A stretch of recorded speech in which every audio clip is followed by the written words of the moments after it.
하나님 말씀은 사무엘하 23장 1절 말씀부터 17절까지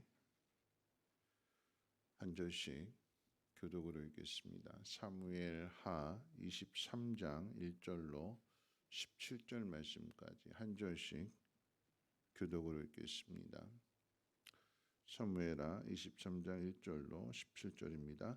이는 다윗의 마지막 말이라. 이새의 아들 다윗이 말하며 높이 세워진 자, 야곱의 하나님께로부터 기름 부음 받은 자, 이스라엘의 노래 잘하는 자가 말하노라. 여호와의 영이 나를 통하여 말씀하시며 그의 말씀이 내 혀에 있도다. 이스라엘의 하나님이 말씀하시며 이스라엘의 반석이 내게 이르시기를, 사람을 공의로 다스리는 자, 하나님을 경외함으로 다스리는 자여, 그는 돋는 아침 빛 같고 구름 없는 아침 같고 비 내린 후에 광선으로 땅에서 우미 돋는 새풀 같으니라 하시도다. 내 집이 하나님 앞에 이같지 아니하냐. 하나님이 나와 더불어 영원한 언약을 세우사 만사에 구비하고 견고하게 하셨으니 나의 모든 구원과 나의 모든 소원을 어찌 이루지 아니하시랴. 그러나 사악한 자는 다 내버려질 가시나무 같으니 이는 손으로 잡을 수 없음이로다. 그것들을 만지는 자는 철과 창자루를 가져야 하리니 그것들이 당장에 불살르리로다 하니라. 다윗의 용사들의 이름은 이러하니라. 다그몬 사람 요새 바세바이라고도 하고 에센 사람 아디노라고도 하는 자는 군 지휘관의 두목이라. 그가 단번에 800명을 쳐 죽였더라. 그 다음은 아호와 사람 도대의 아들 엘르아살이니 다윗과 함께한 세 용사 중에 한 사람이라. 블레셋 사람들이 싸우려고 거기에 모임에 이스라엘 사람들이 물러간지라. 세 용사가 싸움을 도두고 그가 나와서 손이 피곤하여 그의 손에 칼에 붓기까지 블레셋 사람을 치니라. 그날에 여호와께서 크게 이기게 하셨으므로 백성들은 돌아와 그의 뒤를 따라가며 노력할 뿐이었더라. 그 다음은 하랄 사람 아게의 아들 삼마라. 블레셋 사람들의 사기가 올라 거기 녹두나무가 가득한 한쪽 밭에 모임에 백성들은 블레셋 사람들 앞에서 도망하되 그는 그 밭 가운데 서서 막아 블레셋 사람들을 친지라. 여호와께서 큰 구원을 이루시니라. 또 32목 중 세 사람이 곡식 벨 때에 아둘람 굴에 내려가 다윗에게 나아갔는데 때에 블레셋 사람의 한 무리가 르바임 골짜기에 진쳤더라.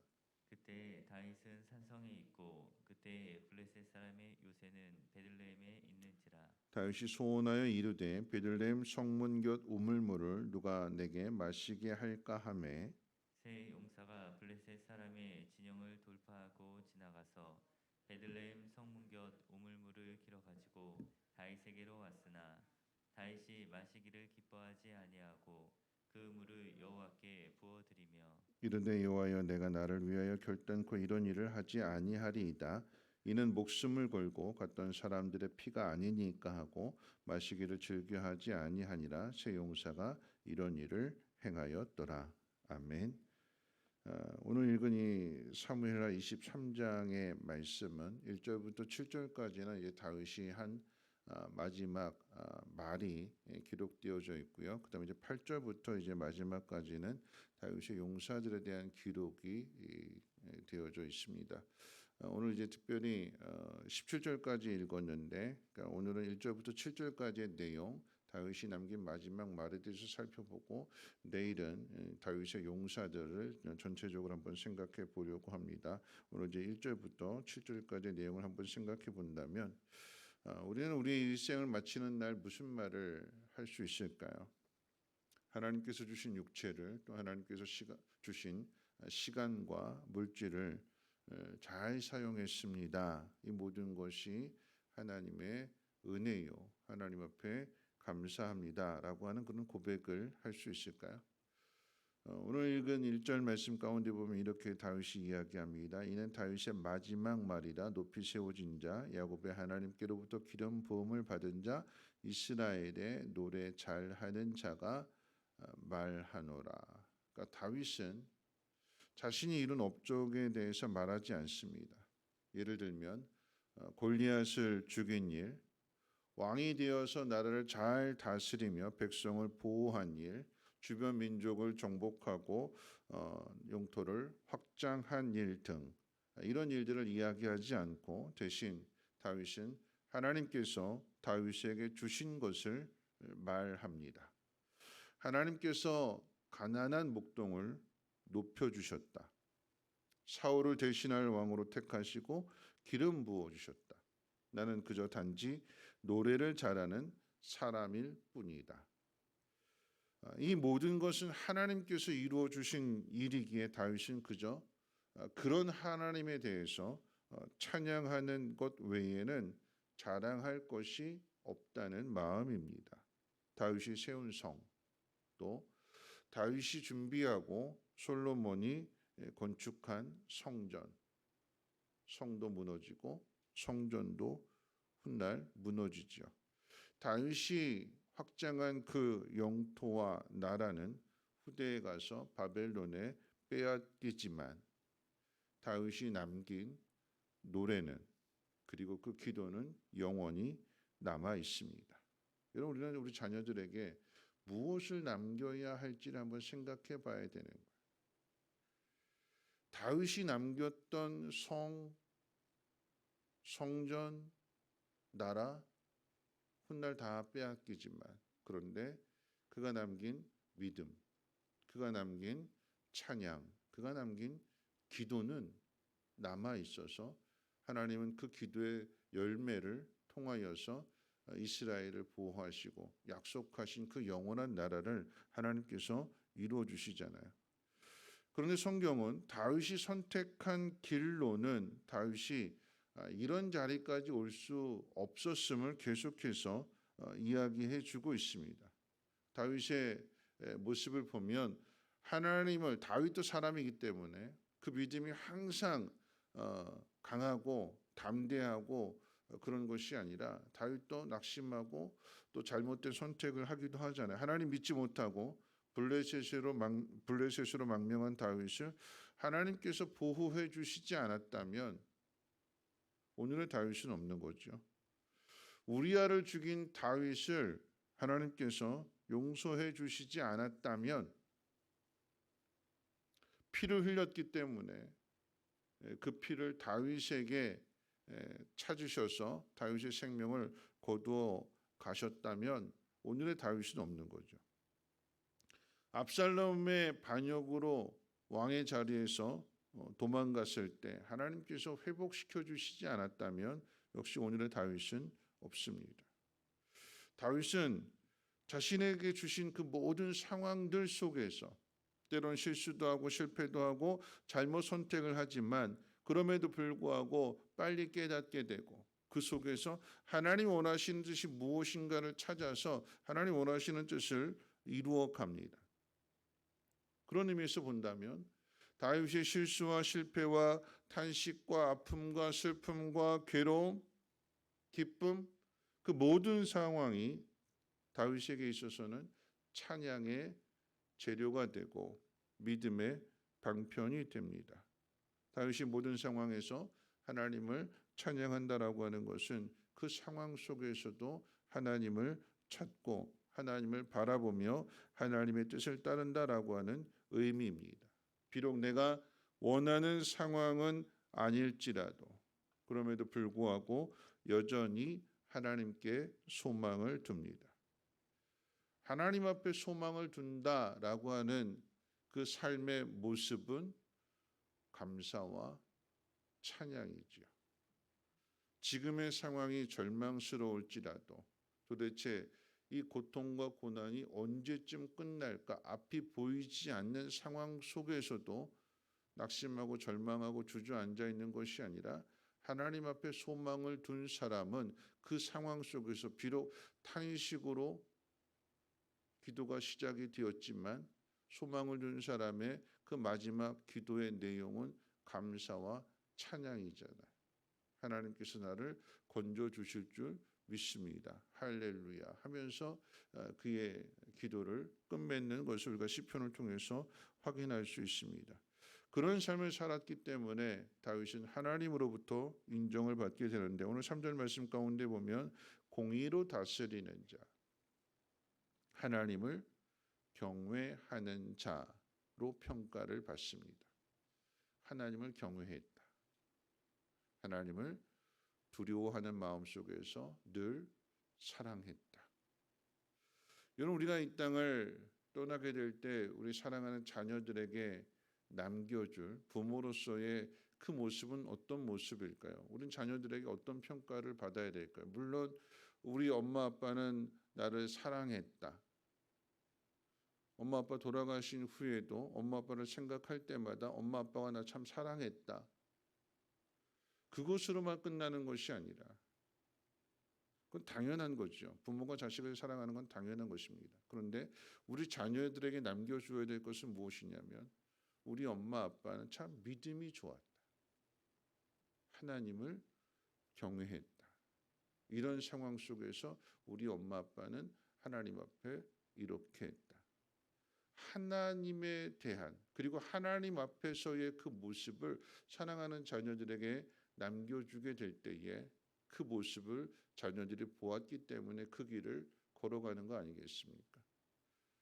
하나님께서 우리에게 허락하신 그 모든 시간들, 그 모든 상황들 속에서 우리는 하나님의 자녀로서 또 믿음 있는 사람으로서 어떻게 살아가야 될 것인가 여전히 고민해야 되고 그리고 그 속에서 하나님의 답을 찾아야 되고 그리고 그 답을 따라가게 될 때에 그것이 사랑하는 자녀들에게 있어서 믿음으로 남겨지게 된다라고 하는 것입니다. 그런데 믿음으로만 남겨지는 것이 아니라 이렇게 믿음으로 걸어가는 사람들에게 하나님께서 복을 주시는데 오늘 말씀 가운데 보면 우리 4절 같이 한번 읽어볼까요? 하나님 주시는 복이 어떤 복인가?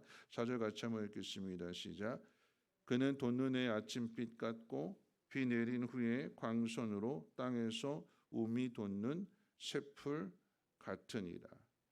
돋는 해의 아침빛이라고 하는 것은 찬란한 거죠. 어둠을 뚫고 이겨냈기 때문에. 비가 내린 후에 그 광선 역시도 투명하고 깨끗하고 청명합니다. 그리고 마지막 표현에 있어서 땅에서 우미 돋는 새풀이라고 하는 것은 그 땅을 뚫고 싹을 틔워내는 거예요.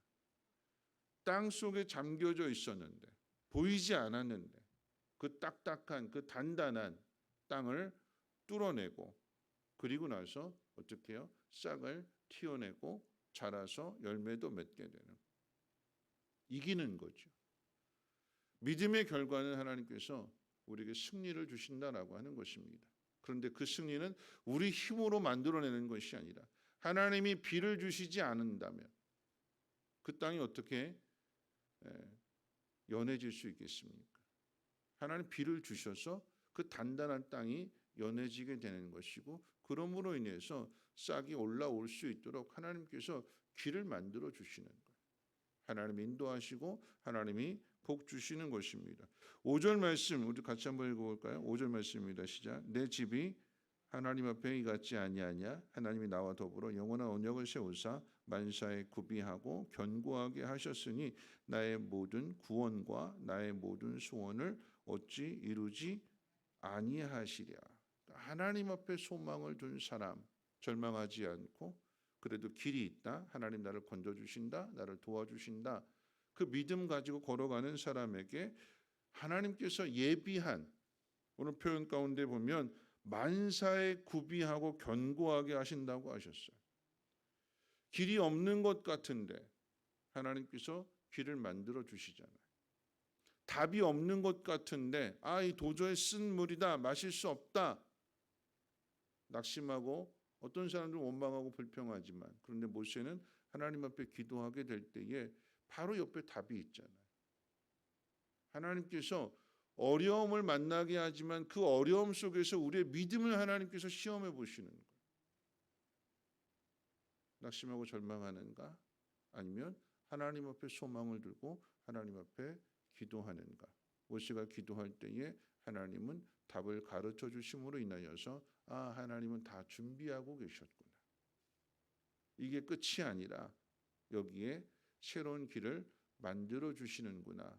그래서 사람들이 걸어가 보지 못한 오직 하나님이 인도하시는 그 길을 걷게 되는 것이고 그래서 사람들이 하나님과 동행하는 그 사람을 두려워하게 되는 것이고 그 사람의 지경이 넓어지며 그 사람은 다스리는 사람이 되는 것입니다. 하나님 우리에게 약속을 주시고 그 약속을 반드시 이루시는 하나님이심을 믿으시기를 주님의 이름으로 축원을 드립니다.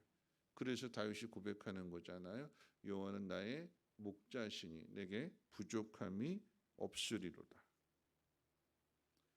양이 할 일은 그저 목자가 인도하는 대로 따라가는 일이에요. 양은 목자의 뜻을 다 알 수 없습니다. 왜 이 길로 인도하는지, 왜 이렇게 하는지 양은 목자를 알 수 없어요. 판단할 수 없습니다. 그만한 능력도 없고요. 시야도 좁아서 보이지 않잖아요. 목자가 보는 거예요.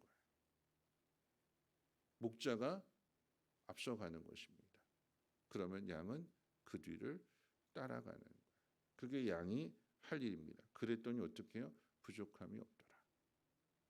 오늘 우리가 해야 될 일은 왜 이렇게 하셨어요? 왜 이렇게 하셨어요? 오늘 자꾸 시험 들었을 때 그러잖아요. 원망하고 불평하잖아요. 왜 이렇게 하셨어요? 하나님 도대체 나한테 왜 이러세요? 왜 이러실까요? 하나님. 복을 주시려고. 승리하게 하시려고. 세상 사람들이 걸어가 보지 못한 그 길을 걸어가게 하시려고 하나님께서 우리를 그렇게 하시는 거예요. 왜 이렇게 하세요가 아니라 하나님의 뜻이 있음을 믿습니다. 만사에 구비하시고 견고하게 하실 것을 나는 믿습니다. 순종하겠습니다. 받아들이고 따라가게 될 때에 하나님은 하나님의 능력을 나타내실 것입니다. 말씀 마칠 텐데요. 오늘 우리는 늘 힘든 상황들 속에서 낙심하게 되고 주저앉게 됩니다. 주저앉아 있는 이유는 내 힘으로 할 수 없다라고 생각하기 때문에 그러합니다. 순종하고 따라가면 참 편한데 순종을 거부하니까 내가 책임져야 되는 거죠. 내 인생. 하나님 분명하게 길을 가르쳐 보여주시는데 이 길로 가면 되는데 가라 그러시는데 싫어요 그러지 않으니까 싫어요 그렇게 되니까 자꾸 내가 길을 개척해야 돼요. 내가. 그러니까 더 힘든 거예요. 믿고 맡기고 따라가면 그게 훨씬 더 편한 것인데 우리는 미련해서 더 힘든 길을 찾으려고 합니다. 그래서 더 절망하게 되는 거죠. 다윗은 하나님 앞에 맡겼어요. 사울을 죽이지 않았고 압살롬에서 쫓겨난 그 상황 속에서도 하나님 이렇게 하시는지 어떻게 알겠느냐. 겸손히 하나님의 뜻대로 살아가는 모습을 보입니다. 그랬더니 하나님께서 다윗을 도와주십니다. 그래서 복 있는 사람이 되는 것이고 다윗은 그 하나님을 찬양하고 그 하나님 앞에 감사함으로 그 인생을 마치는 것입니다. 오늘 우리들의 인생이 우리에게 주어진 모든 상황들 속에서 하나님을 경외하는 자로 인정받는 그리고 그것을 남길 수 있는 복된 삶이 되시기를 주님의 이름으로 축원을 드립니다. 우리 가스펠 찬양할까요? 그럼에도 불구하고 라고 하는 찬양 마음속에 어려움이 있을 때 함께 찬양합니다.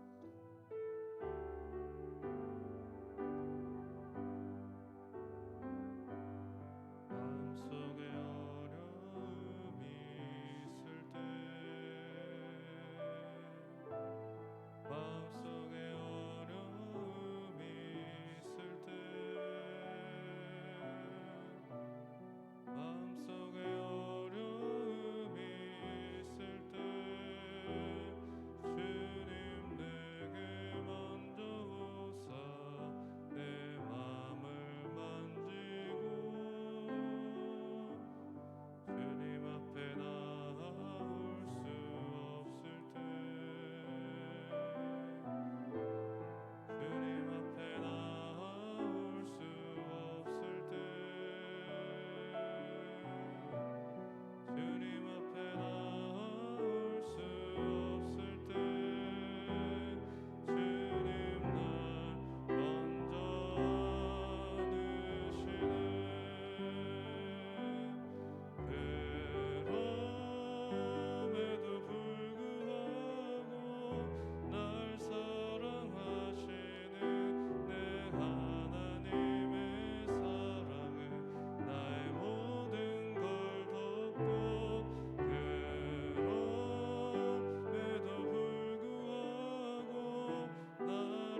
말씀 생각하면서 함께 기도하실 텐데요.